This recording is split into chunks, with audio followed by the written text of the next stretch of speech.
Et nous recevons Monsieur Nyuga Ambroise Ouedraogo. Bonsoir, Monsieur le ministre. Bonsoir, Madame Ouedraogo. Alors, hier, 22 mars, vous avez célébré la journée mondiale de l'eau. La gestion des eaux usées était donc au centre de cette commémoration, mais cela n'a pas éludé la question donc de la desserte qui se pose notamment avec acuité dans certaines villes donc, comme Ouagadougou.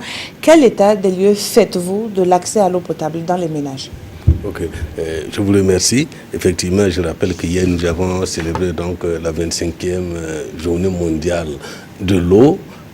Cette année, ça a porté sur les eaux usées. C'est vrai que c'est une préoccupation, mais présentement, la plus grande préoccupation, c'est effectivement l'accès à l'eau potable, parce que c'est une période, c'est la période de pointe où effectivement toutes les difficultés se posent. Alors, l'état des lieux. Commençons par Ouagadougou, parce que quoi qu'on dise, c'est quand même la mégapole qui regroupe l'essentiel quand même de l'économie et des populations urbaines du Burkina Faso. Pour commencer, en tout cas, nous sollicitons la compréhension des populations pour les désagréments posés ces derniers jours. Nous compatissons avec eux, parce que quoi qu'on dise, dès qu'il y a une restriction, une difficulté d'un accès confortable à l'eau potable, ça crée des problèmes. Alors, où en est-on arrivé là? Aujourd'hui, on en est arrivé là parce que l'eau des Ziga n'est pas encore arrivée, hélas, à Ouagadougou. Et justement, les responsables de l'ONEA avaient promis le 15 mars. Après, cette date a été amenée au 1er avril. Est-ce que qu'est-ce qui a pu occasionner justement ce changement de date? Oui, il y a deux faits. Et le premier fait est que, en fait, durant la période du FESPACO, nous avons dû ralentir beaucoup les travaux pour ne pas créer beaucoup de désagréments à nos cinéastes. Cela nous a occasionné 72 heures de retard pour commencer.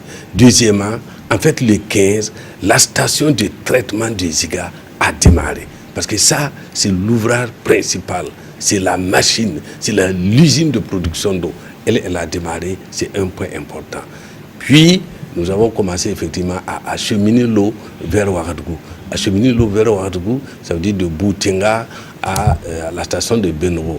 Alors, on s'est rendu compte que les grosses canalisations de diamètre 1,60 m, où à la limite un homme peut marcher dedans, connaissaient des fuites.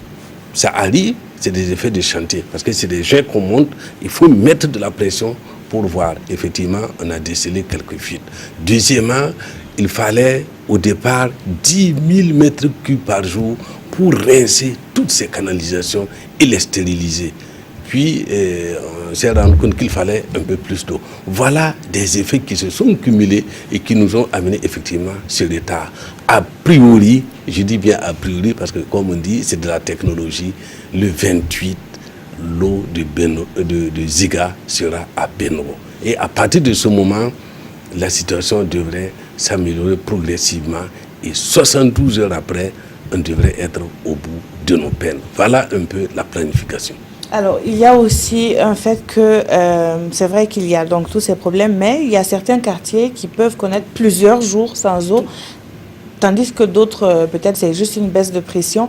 Quelles sont les mesures qui sont prises justement pour alléger la souffrance de ces populations? Tout à fait, vous avez parfaitement raison. Ce que nous appelons donc les quartiers difficiles, les zones difficiles, la périphérie, connaissent beaucoup de difficultés d'accès à l'eau. C'est dû au fait que, vous savez, l'eau est ce qu'on appelle la distribution en route. C'est-à-dire que ceux qui sont proches du château, ils sont plus confortables. Plus on s'éloigne du château d'eau, plus il y a ce qu'on appelle les pertes de charge, c'est-à-dire la pression de l'eau diminue. Et voilà un peu un premier effet qui a amené ça. Un deuxième effet, c'est aussi la chaleur excessive. On connaît la pointe de chaleur avec plus de 40 degrés Celsius par jour à l'ombre. Ces deux effets cumulés ont effectivement amené beaucoup de difficultés dans des quartiers tels Basseko, Taptinga, Zaktouli, Bangpori, Nagrin et j'en passe. Mais là, en fait, sans le dire, nous avons commencé à opérer une distribution alternée. Ça, c'est une chose.